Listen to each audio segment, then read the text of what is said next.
श्री हरिवंश, श्री राधे राधे। मैं कृष्ण प्रिया दासी। तो आपका स्वागत है और एक नए वीडियो में। तो ये वीडियो बहुत ही ज़्यादा रिक्वेस्टेड वीडियो है। आप सभी बहुत दिनों से ये रिक्वेस्ट कर रहे हो कि अष्टयाम सेवा के ऊपर वीडियो बनाऊं। तो आ चुके हैं हम अष्टयाम सेवा का फुल इंफॉर्मेशन लेके इस वीडियो में आपके लिए। तो वीडियो पूरा ज़रूर देखना। तो अष्टयाम सेवा क्या है? अष्टयाम सेवा एक्चुअली नॉर्मल भाषा में, सिंपल लैंग्वेज में अगर बोले तो अष्टयाम सेवा मतलब है कि हम घर में कैसे सेवा करें, अपनी लाडली लाडजू के कैसे सेवा कर सकते हैं उनके। तो उसका एक प्रॉपर पद्धति है हमारे राधा वल्लभी संप्रदाय में, तो जिसको अष्टयाम सेवा कहते हैं। तो इसको अष्टयाम सेवा क्यों कहते हैं? इसको अष्टयाम सेवा इसलिए कहते हैं क्योंकि ये 8 प्रहर की सेवा किया जाता है।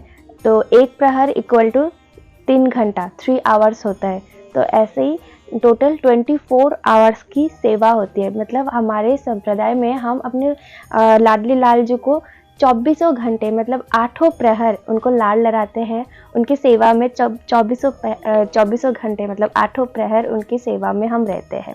तो अष्टयाम सेवा में गायन किया जाता है, पद गायन। जो भी सेवा हो, भोग हो, शयन हो, आरती हो, जो भी हो, उसमें हर एक सेवा में पद गायन करके ही उनको लाड लड़ाया जाता है। तो इसीलिए कहा जाता है कि हमारे संप्रदाय में यहाँ भोग में भी राग है और राग ही भोग है। मतलब हर जगह आपको यहाँ पे प्रेम ही मिलेगा। तो चलिए अभी डिस्कस करते हैं कि सुबह से लेके एकदम रात तक कौन से समय में कौन सा सेवा किया जाता है, कौन सा आरती किया जाता है, क्या क्या भोग लगाया जाता है, इस अष्टयाम सेवा पद्धति कंप्लीट इंफॉर्मेशन। तो चलिए अब यह वीडियो शुरू करते हैं।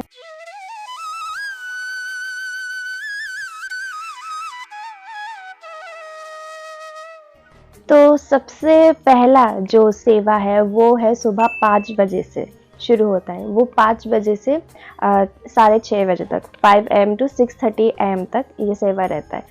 तो यहाँ सेवा क्या होता है? तो यहाँ सेवा होता है कि सज्जा मंदिर से उनको निज मंदिर तक ले जाया जाता है, अपने लाडली लालजू को।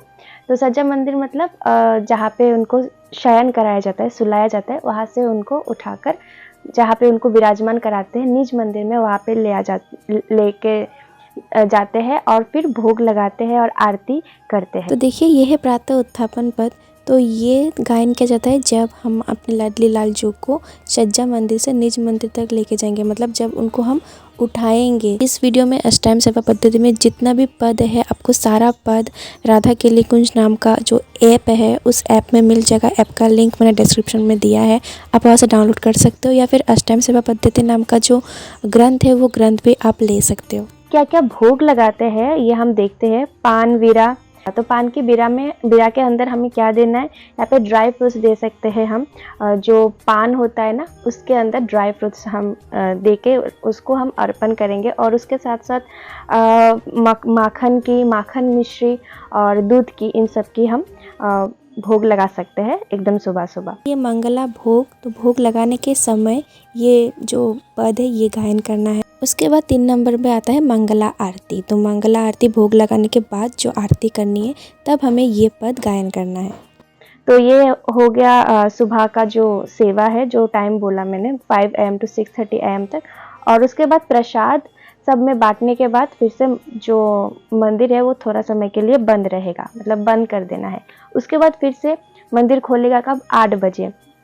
ठीक है। नेक्स्ट सेवा है ये सुबह 8 बजे से लेके 8:30 बजे तक, 8 AM to 8:30 AM। तो यहाँ पे क्या होगा? यहाँ पे हमारे लाडली जी को, श्री जी को, लाडली लाल जी को नहलाया जाएगा। उनका जो स्नान है, उनको स्नान कराया जाएगा। अगर आपके घर में यमुना जल है तो आप यमुना जल यूज़ कर सकते हो। नॉर्मल वाटर में थोड़ा सा यमुना जल के 1-2 ड्रॉप डाल के फिर उससे आप अपने लाडली लाल जी को अच्छी तरह से नहला सकते हो। और फिर अच्छे से उनको सुबह को, मतलब ये सुबह का समय तो कोई हल्का ड्रेस, अगर मतलब वेदर देख के, अगर गर्मी का सीज़न है तो थोड़ा सा हल्का फुल्का ड्रेस पहनाइए। अगर सर्दी का मौसम है तो स्वेटर वगैरह वो सब पहनाइए। मतलब मौसम को देखते हुए उनको ड्रेस पहनाइए। तो उनको नहलाते समय ये जल बिहार वाला पद हम गायन कर सकते हैं, और उसके साथ साथ ही फिर हम ये स्नान तथा श्रृंगार पद जो है ये गायन करना है हमको। और अभी आप भोग लगा सकते हो लड्डू का भोग लगा सकते हो, या फिर जो पैन केक्स होता है वो लगा सकते हो, आपके पास जो अवेलेबल हो वो आप भोग लगा सकते हो। और फिर इसके बाद ही ठीक 8:30 AM से फिर से अब 9:30 AM तक की सेवा है। किनका प्रसाद मतलब वेरियस टाइप्स ऑफ लड्डूस, ये मिठाई, अलग अलग प्रकार के जो भी मिठाई अवेलेबल हो वो मिठाई का आप भोग लगा सकते हो उस टाइम पे। भोग लगाते समय ये हमें श्रृंगार भोग वाला पद गायन करना है और उसके बाद हमें श्रृंगार आरती ये गायन करना है।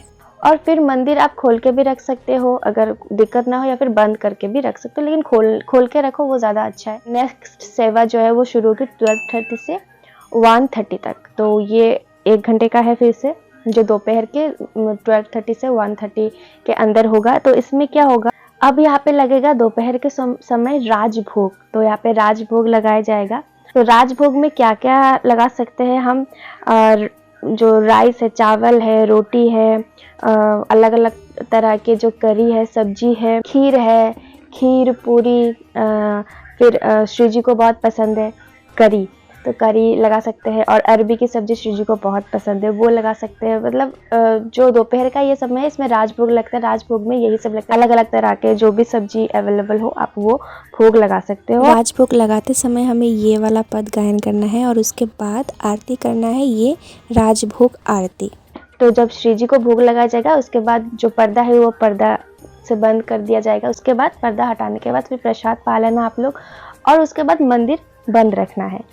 तो मंदिर फिर से अब नेक्स्ट सेवा में खुलेगी। तो प्रियालाल जी को हमें भोग लगाने के बाद आरती करने के बाद ये मध्याह्न शयन जो पद है ये पद गायन करके उनको सुलाना है और फिर मंदिर बंद करना है। तो अभी मंदिर खुलेगी 5 बजे, ठीक है, 5 बजे से लेके 5:30 बजे तक ये नेक्स्ट अगला जो सेवा है वो है 5 PM to 5:30 PM। यहाँ हम लाडली लाल जी को मध्याह्न शयन से उठाएंगे, इसीलिए तभी ये उत्थापन समय वाला ये पद गायन करना है। फिर हम उनको थोड़ा सा और फिर से श्रृंगार कर देंगे और ये उत्थापन श्रृंगार शोभा वाला जो पद है ये श्रृंगार करते करते हम गायन करेंगे। उसके बाद अगला सेवा फिर से शुरू हो जाएगा 5:30 से 6:30 PM। इस टाइम पे भोग लगा सकते हो आप बूंदी, सेब, कोई भी शरबत हो, कोई स्वीट सेंटेड वाटर हो, स्वीट पैनकेक्स, इस तरह का आप भोग लगा सकते हो इस समय। उसके बाद हम ये उत्थापन धूप आरती ये गायन करेंगे। उसके बाद जो नेक्स्ट सेवा है वो है 7 बजे से 8 बजे तक, 7 PM to 8 PM। इसमें क्या क्या भोग लगेगा, इसमें आप अलग अलग टाइप्स के फ्रूट्स जो है, कोई भी सीजनल फ्रूट्स हो, वो बहुत सारे फ्रूट्स जो जिस सीजन में जो अवेलेबल है वो आप भोग लगा सकते हो। भोग लगाते समय हमें ये संध्या भोग वाला पद गायन करना है और उसके बाद हमें संध्या आरती का जो आरती है ये गायन करना है। देन उसके बाद की जो सेवा है वो लास्ट सेवा है, वो है 9 बजे से 9:30 बजे, मतलब 9 PM to 9:30 PM तक की जो सेवा है ये लास्ट सेवा है। तो यहाँ पे आप शयन के टाइम पे जो भोग है आप क्या क्या भोग लगा सकते हो ये देख लीजिए आप। पूरी, फिर फ्राइड पैनकेक्स आप लगा सकते हो, कचौरी लगा सकते हो, साग, करी, रायता, दही, कोई भी स्पाइसेस हो, स्वीट्स हो, ये सब लगा सकते हो। ये सब भोग लगाते समय हमें ये शयन भोग वाला जो पद है वो गायन करना है। और जो इम्पॉर्टेंट चीज़ है वो है दूध, मिल्क। हमारी लाडली जी को शयन के पहले दूध पीना बहुत पसंद है, तो दूध का भोग ज़रूर लगाना आप। तो लाडली जी को दूध पिलाते समय ये दुग्धपान पद गायन करना है।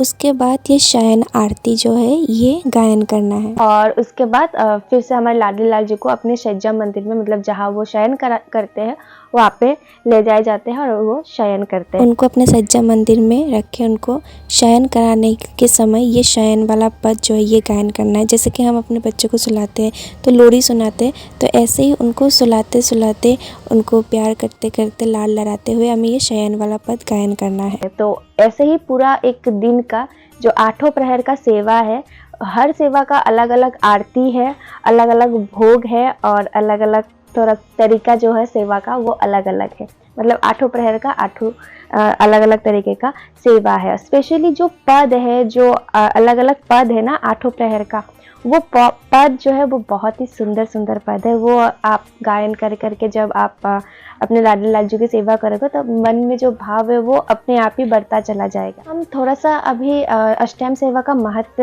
का पाठ करते हैं। ये जानते हैं कि अष्टम सेवा का महत्व क्या है। तो ये जो अष्टम सेवा है ये हमारे महाप्रभु श्री हरिवंश चंद्र महाप्रभु जी ने ही हमको सिखाया है, और इससे उन्होंने ये दिखाया कि 2 देह 1 प्राण, मतलब 2 बॉडी बट 1 सोल, इसके लिए ये सेवा करा है। तो इससे क्या होता है, हम भगवान के साथ सिर्फ मन से ही नहीं, शारीरिक शरीर से भी, मतलब not only mentally but also physically भी हम उनसे जुड़ जाते हैं। तो इससे अष्टांग सेवा से और क्या होता है कि हम मेडिटेशन या फिर नाम जप करना पूरा दिन भूल भी सकते हैं, या फिर कुछ ना कुछ करके हो, मतलब स्किप भी हो जाता है कभी।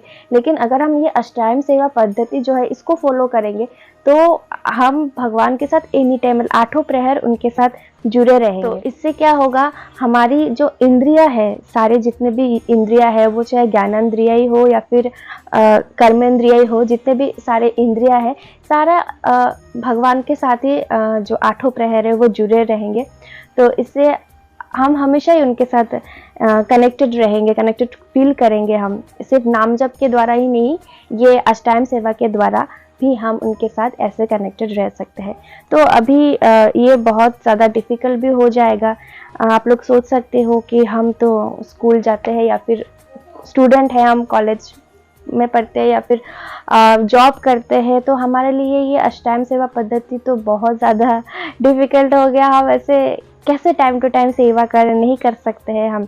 मैं समझ सकती हूँ क्योंकि मैं भी स्टूडेंट हूँ, तो कॉलेज जाना पड़ता है, तो पॉसिबल नहीं हो पाता है इतना करना। तो इसलिए श्री गुरुदेव जी कहते हैं कि इतना अगर आप नहीं कर सकते हो तो एटलीस्ट सुबह का जो सेवा है और रात का जो सेवा है वो कर लीजिए, क्योंकि ये 2 समय तो हम घर पे ही रहते हैं। बीच का जो दोपहर का समय होता है, मॉर्निंग से लेके लाइक 10 बजे से लेके या फिर 9 बजे से लेके 3-4 बजे तक या फिर 5 बजे ही पकड़ लीजिए, तब हम घर पे नहीं रहते, हम अपने अपने काम पे निकल जाते हैं, तो उस टाइम पे हम नहीं कर सकते। लेकिन सुबह का टाइम एंड जो रात का सेवा है वो तो एटलीस्ट कर सकते हैं। तो इसलिए अष्टांग सेवा पद्धति की पूरा का पूरा अगर हम अभी पालन नहीं भी कर सकते तो जितना हो सके उतना हमें करना चाहिए। और किशोरी जी से ये प्रार्थना करना चाहिए कि ऐसा भी समय हमारे जीवन में लाके दे कि हम पूरा का पूरा एकदम स्टार्टिंग से एंड तक पूरा अष्टांग सेवा पद्धति का पालन कर पाए। मेरा तो मन यही करता है कि मैं सब काम वाम सब कुछ छोड़ छाड़ के पूरा दिन सेवा में लगी रहूं, बट ऐसा करने से भी नहीं होगा। मैं ही अगर आप लोगों में से भी बहुत लोग ऐसा कहते हो कि पढ़ने का मन नहीं करता है, फिर काम करने का मन नहीं करता, सेवा करने का ही मन करता है। बिल्कुल मेरा भी मन ऐसा करता है, लेकिन काम भी करना पड़ेगा, क्योंकि कर्म तो हमें करना ही पड़ेगा। स्वयं श्री कृष्ण अगर कर्म कर सकते हैं, लाडली जी अगर कर्म कर सकते हैं, तो हमें भी करना होगा। कर्म के बिना तो कुछ नहीं है ना, तो कर्म करते हुए हमको सेवा करना पड़ेगा। पर मैं यही कहूँगी कि आप ये प्रार्थना करें श्री जी से कि अष्टांग सेवा पद्धति की पूरा का पूरा हम पालन कर पाए। तो आशा है कि इस वीडियो से आपको अष्टांग सेवा पद्धति के बारे में पता चल गया होगा। आप लोग ये भी पूछते हो कि हम लाडली जी की सेवा कैसे करें, तो यही पूरा प्रोसेस है। ऐसे ही हमारे संप्रदाय में एकदम 8 प्रहर हम लाडली जी को लाल लहराते रहते हैं, उनकी सेवा में हमेशा ही रहते हैं। बाकी नाम जप तो हमेशा ही कर सकते हैं। लाइक अष्टांग सेवा पद्धति की सुबह का और रात का समय में जो सेवा है वो करके, बाकी जो मिडिल का दोपहर का समय है जब हम काम पे रहते हैं, तो मैं हमेशा ही कहती हूँ कि हमें हमेशा राधा राधा राधा राधा हमेशा हम नाम जप करेंगे, तो वो भी सेवा ही है। ऑफ कोर्स उनका नाम जप से बड़ा और क्या है, कुछ नहीं है। कलयुग वैसे भी नाम आधारा ही है, तो नाम जप तो हमेशा कर सकते हैं। तो आशा है कि इस वीडियो से आपको मदद मिली होगी। अगर अच्छा लगा होगा, मदद मिला है, तो ये वीडियो को शेयर ज़रूर से कर देना ताकि दूसरों को भी हेल्प मिले। और कुछ और वीडियो सजेशन है तो आप मुझे बोल सकते हो कमेंट में। और इस दासी के चैनल को सब्सक्राइब करना बिल्कुल मत भूलना। तो मिलते हैं नेक्स्ट वीडियो में। श्री हरिवंश, श्री राधे राधे, चैंटिंग सर्विस से करना।